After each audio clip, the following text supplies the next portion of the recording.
futhi ngineqiniso lokuthi uMdlokombane ubengeke azayivumele lento. Ilembe lali umprofeti. Akungathi abantu ngoba nakho bafuna ukwenza imali bazodukisa izingane ezisakhulayo ukuba zingazazi ukuthi zingobani.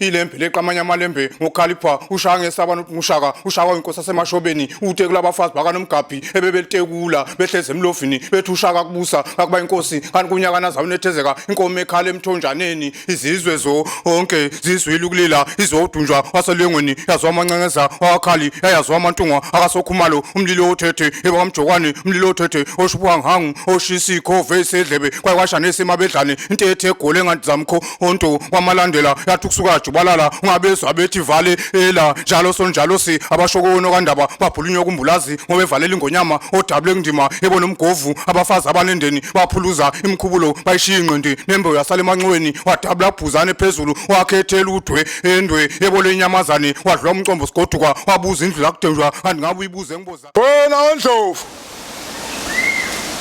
wena wendlovu bayethe Zulu omuhle kakhulu kuyishwa ukuthi abacindezeli nababhali bomlando bakhe isithombe okungesona ngenyanga kaMandulo ikakhulukazi ngosuku lomhla zingama-28 kuMandulo.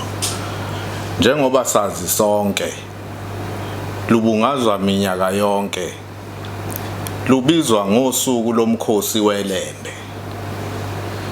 Abantu base-Afrika ikakhulukazi thina amaZulu siyazi ukuthi ayibungazwa into embi nebuhlungu futhi awukho umkhosi ongenziwa kubungazwe ngawo isigameko esibhlungu nesehlo esehlayo. Umhla zingama-28 kuMandulo akufanele siluthathe njengosuku lwemikhosi nemigidi, kodwa luyusuku nesikhathi esibuhlungu nesinzima, isikhathi sokukhala nokulila, ngoba ngalolu suku ngo-1828 kwahlaselwa kwabulawa isilo sakwaDukuza iLembe.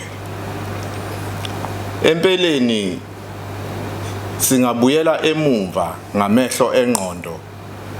Ngalezi zinsuku kwakuqhuma isililo kuduma izihosha kulo lonke elikaMthaniya njengoba laselimshonele emini uZulu ngokubulawa kweLembe. Ngakho ke uZulu wayemanxeba esemanzini. Isitha kuphela esingasina senze imigidi nemikhosi enhlobonhlobo. Inyanga kaMandulo inyanga lapho khona uZulu angcwatshwa ephila. Asikwazi-ke ukwenza imikhosi sibungaze lokho Zulu. Ukusoconga kweLembe kwashabalalisa ithemba kwaletha ungabazane ngekusasa lesizwe sakwaZulu.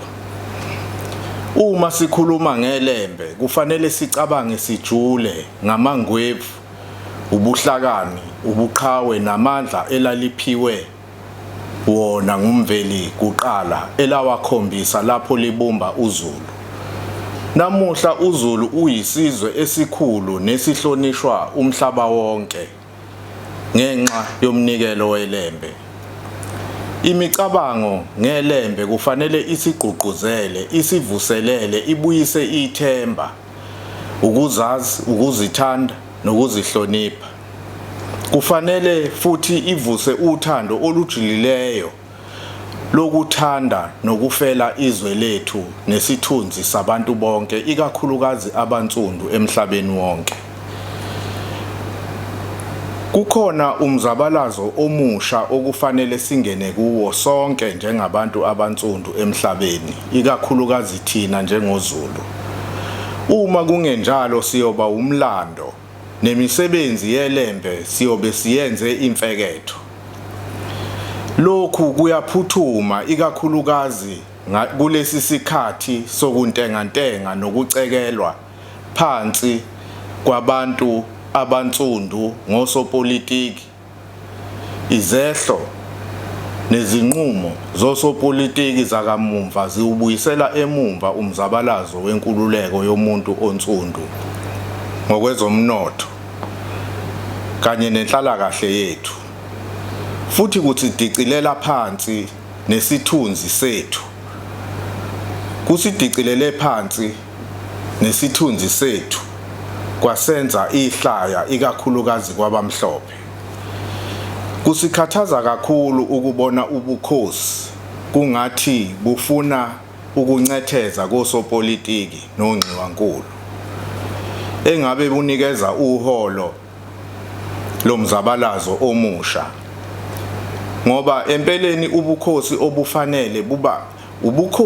obufanele bube yithemba labantu lokugcina, futhi kufanele bube sekhaleni lomzabalazo osiholela enkululekweni yokugcina. Kufanele ubukhosi bufunde emakhosini afana neSilo sasoNdini, iJindi, kanye neSilo sasoSuthu uMamonga namanye amakhosi ezwenikazi lase-Afrika afela emzabalazweni wokuvikela umuntu onsundu. Umntwana wakwaPhindangene ekhuluma kwaDukuza emkhosini weLembe ngonyaka ka-1996 wathi MaZulu asikafiki enkululekweni yokugcina. Sekuphele iminyaka cishe ibe ngaphezulu kwama-30 umntwana ethula inkulumo yakhe, engathi amazwi akhe imasi wabona ubuqiniso bawo. Sekusobala manje ukuthi ngempela yonke leminyaka sibambe amaqhubu entenetshe.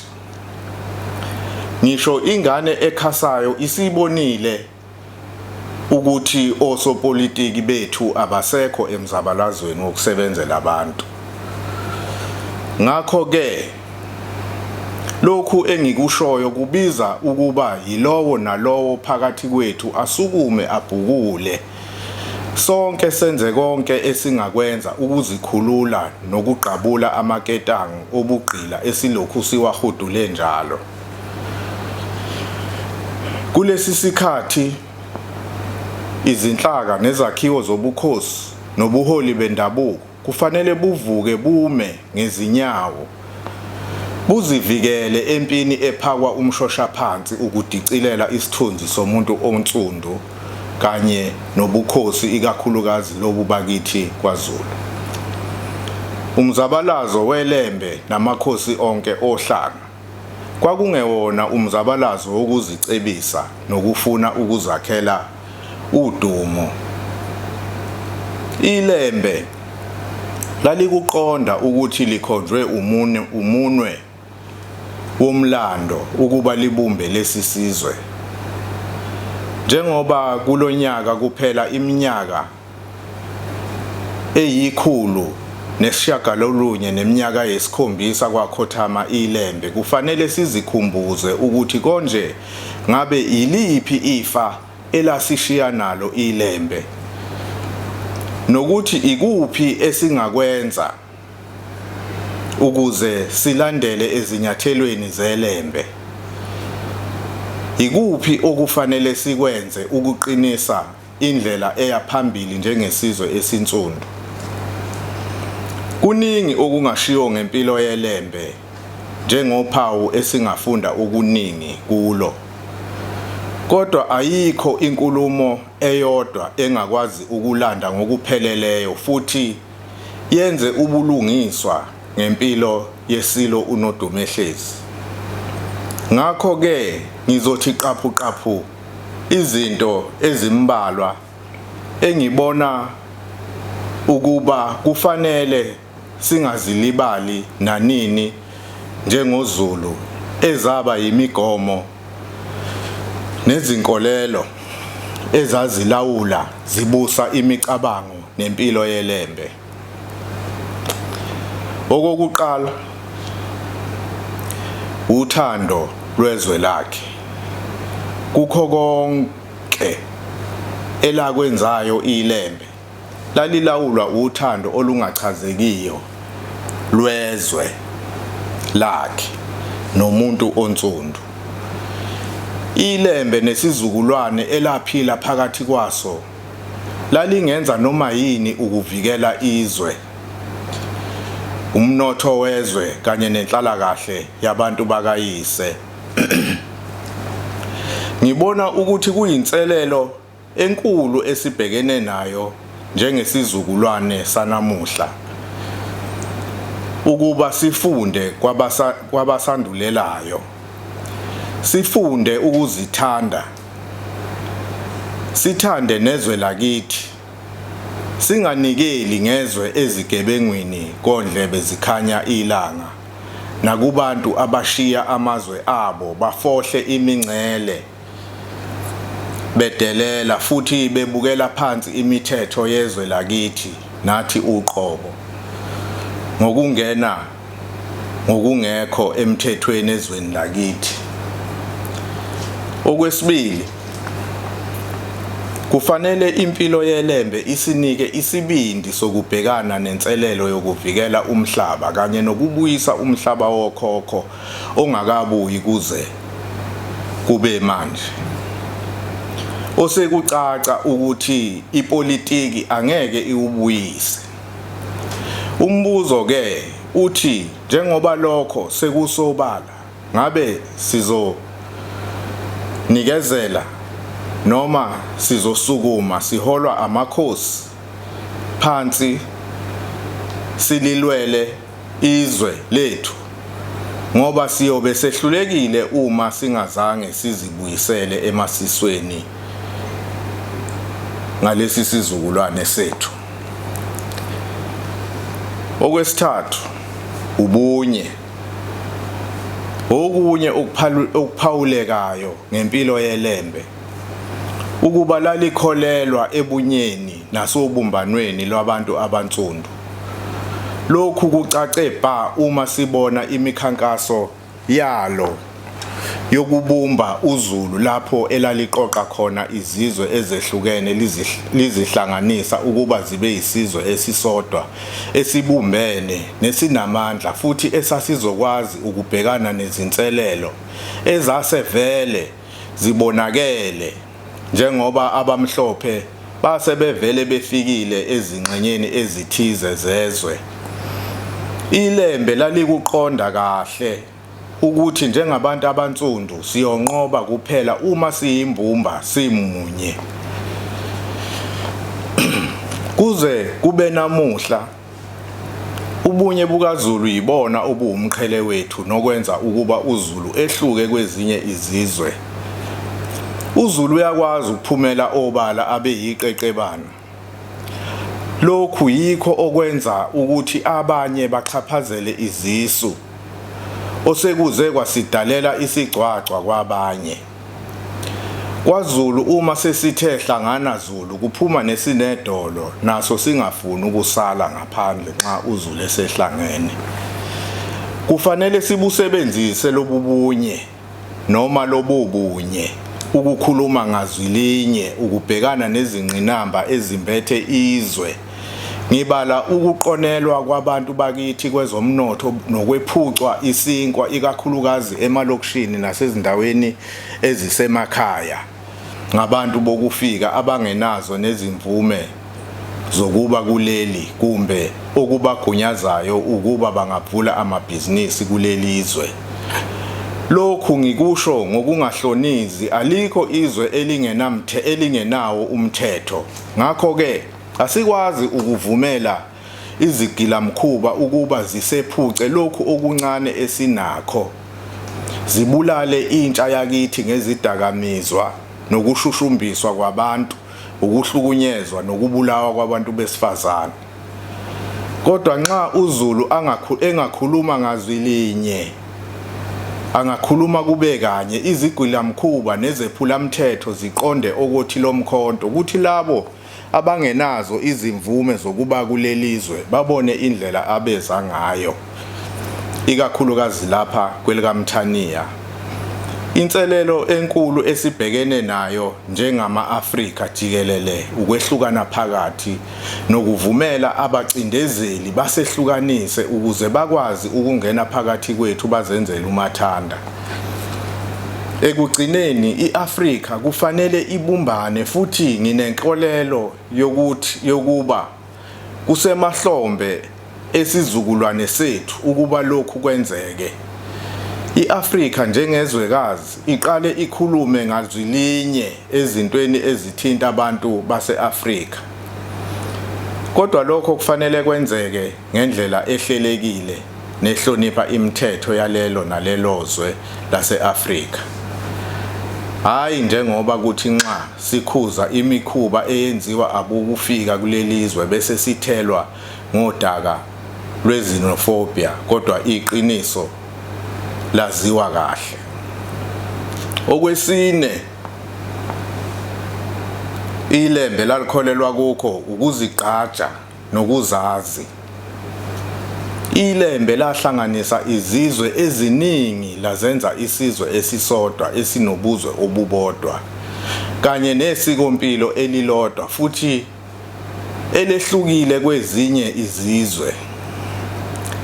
Lokhu sikubona ngisho emvunulweni yethu.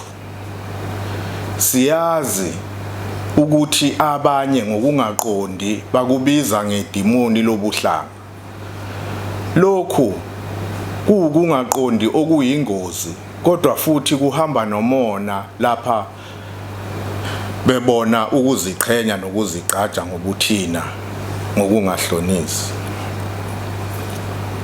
Ngakho ke kuyifa elikhulu esalishiyelwa isilo ilembe okufanele sakhele kulo ukuze ukuqhakambisa ukuthuthukiswa nokugcina amasiko ethu njengesizwe kungapheli nezwe lingafi ngathi.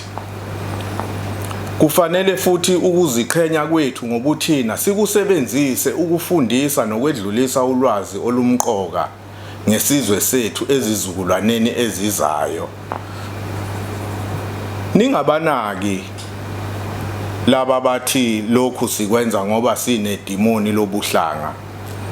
Empeleni abasho njalo yibo kanye ababuswa yilelo dimoni futhi abaphethwe yidimoni lokuzenyanya bona uqobo lwabo.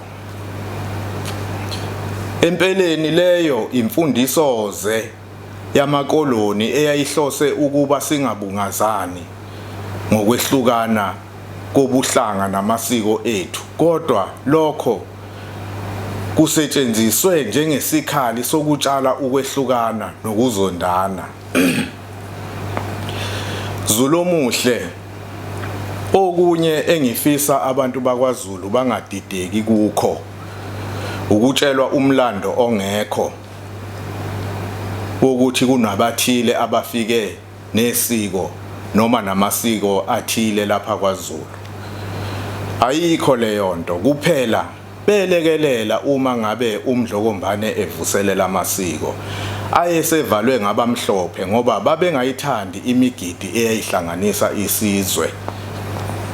Kulabo abelekelela ngingabala nenkosazana kaBushopkhali umntwana uNonhlahla owayeganele eMandebeleni ongasafakwa kulowo mlando wokuvuselelwa kwalawo masiko okuyinto ebuhlungu leyo. Okwesihlanu, isibindi nobuqhawe. Isibindi selembe siyaziwa emhlabeni wonke jikelele. Ubuchule nobuqhawe balo ngokunjalo ukubumba kwalo uZulu kwaba yingqophamlando nenqaba esamile kuze kube manje. Kodwa kwathatha isibindi esesabekayo nokuzinikela okungachazekiyo. Izinyathelo zalo zazisekelwe ebuchuleni obungechazwe. Kuze kube namuhla abacwaningi nongqondonkulu bezempi emhlabeni wonke jikelele basamangala uma bebuyekeza amaqhinga ubuchule nobuqhawe nolwazi lokuhlela nokuphaka impi kwesilo uShaka. Ngakho kwizinselelo esibhekene nazo njengoZulu nabantu abansundu emhlabeni, ubuphofu, indlala, ukungabi namhlaba nokunye, zidinga ukuba siqunge isibindi, sizidele, siyibambe ngezimpondo. Uma kungenjalo siyobe lokhu sithwele izikhwama zabanye abafana. Kufanele sibe nesibindi sokuzikhulula thina emaketangeni esaboshwa ngawo ngabamhlophe nosopolitiki banamuhla asebephenduke abacindezeli nabantu osekuyibo abasetshenziswa amadlagusha ukucindezela umuntu onsundu. Ngakho-ke umlando ubeke ijoka emahlombe ethu njengezindlalifa zelembe esizukulwaneni sethu ukuba siqhube umsebenzi ilembe elawenza namakhosi athatha emva kwalo. Njengesizukulwane kufanele phakathi kokunye silungise ukuhlanekezelwa komlando okwenziwa ngamabomu ukuze kuphele ukuzazi ezizukulwaneni ezizayo. Esikhathini esilukhuni sokuncetheza ukufuna ukuzicebisa nodumo, ngifisa ukuba ikakhulukazi amakhosi nabaholi bomdabu jikelele bame bangagodloki emigomweni weqiniso. Akusona isikhathi sokuncetheza nokuhleka ubala lesi. Impi iphakiwe nkalo zonke, amankengane awalele. Isizwe sikaZulu nomhlaba kaZulu kuzulelwa ngamanqe.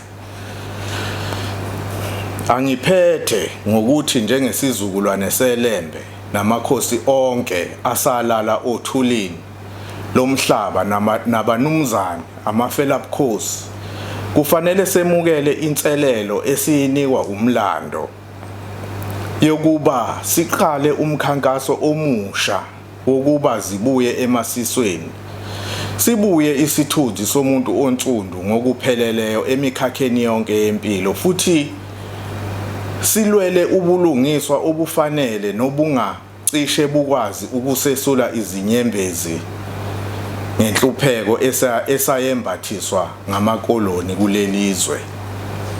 Kufanele sibe izishabasheki zokuvuselelwa kwezimilo, amasiko, inhlonipho, uthando nobuntu nje. Singavumi ukuba sitshelwe ngabantu ukuthi singobani nokuthi siqoshelwe umlando izitha zikaZulu noma izitha zethu kulelizwekazi lase-Afrika. Lesi isikhathi sokuba uZulu akhe izisekelo eziqinile zokuba ifa esilishiyelwe ngabasenduleleyo silivikele, sakhele phezu kwalo. Ukwakha uZulu wakusasa okuyothi izizukulwane ezizayo zisincome futhi zisikhumbule ngayo. Nina bakaMdlokombane, nina bakaNgalondeka Gabela, ngithi nginikhalele Zulu omuhle,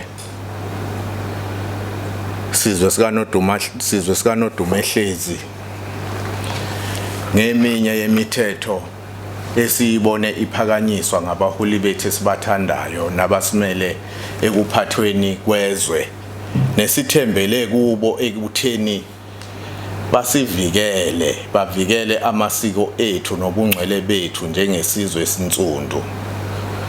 Ngokucabanga kwami kufanele sibasole abaholi bethu kwezinye izinqumo abasithathela zona bengaxhumananga nathi emazingeni ahlukene. Kunendaba Zulu omuhle esematheni kulezi insuku ethinta indaba yezibongo. Iyasithinta kakhulu thina abantu abangoni okungamanguni. Iyona ephethe ubungcwele bethu, ukuzaleka komuntu. Ihamba ize iyothinta umsamo owukuphila kithi noyisisekelo senkolo yethu. ize iyosixhumanisa nomveliqali namadlozi nezinyandezulu nonomkhubulwane nayo yonke imimoya ephethe ubungcwele obusixhumanisa nongabonwayo thina sizwe esinsundu. Angilwi nabaphasisela umthetho kodwa ngifisa ukuxwayisa ngezinto ezimbi ezingasehlela njengesizwe esinsundu nezingaseqhatha nemvelo. Indaba yesibongo ijule kakhulu, ngikhuluma nje baningi abanezinkinga ngenxa yokungazazi ukuthi bangobani nemisamo edunguzelayo ngenxa yezibongo ezingaqondile. Siyacela izikhulu zethu zikubhekisise lokhu ngoba kuzosibulala siyisizwe. UMdlokombane kunamazwi awashoyo ukuthi uma ungumuntu uzelwe kufanele wazi ukuthi ngelinye ilanga uzofa. Manje ke uma uhamba emhlabeni uya kwabakini usuzibize ngento ongeyona uzoshonaphi. Kuningi singakukhuluma ngendaba yokushintshwa kwezibongo ngoba okunye okuzokwenzeka sizogcina sesilalana sodwa singabegazi elilodwa okuzogcina kuzaleka izingane ezinemiqondo edungekileyo. Kusibhekisa kuphi isizwe lokho? Siyacela ukuthi lokhu sikubuke ukuthi akusihlwithi yini ubuthina. Ngizocela ukuveza okunye sizwe sikaZulu. Ngikade ngikhulume ngendaba yokuhlanekezelwa komlando wethu. Engeke ngingakhulumi ngakho ngoba ngiyisizukulwane salo ilembe futhi ngumzukulwana walilembe. Ngezinto esizibona zenziwa ngabathile abangazi umlando wethu ngalesi sikhathi bedlala umlando ongekho ngelembe. Ngeke ngingakhulumi ngalokhu ngoba kuyasithunaza isizwe sakwaZulu. Ngeke ngingakuvezi kubantu bakwaZulu ngoba kuyisithuko kubo, kuyisithuko kithi siyindlunkulu.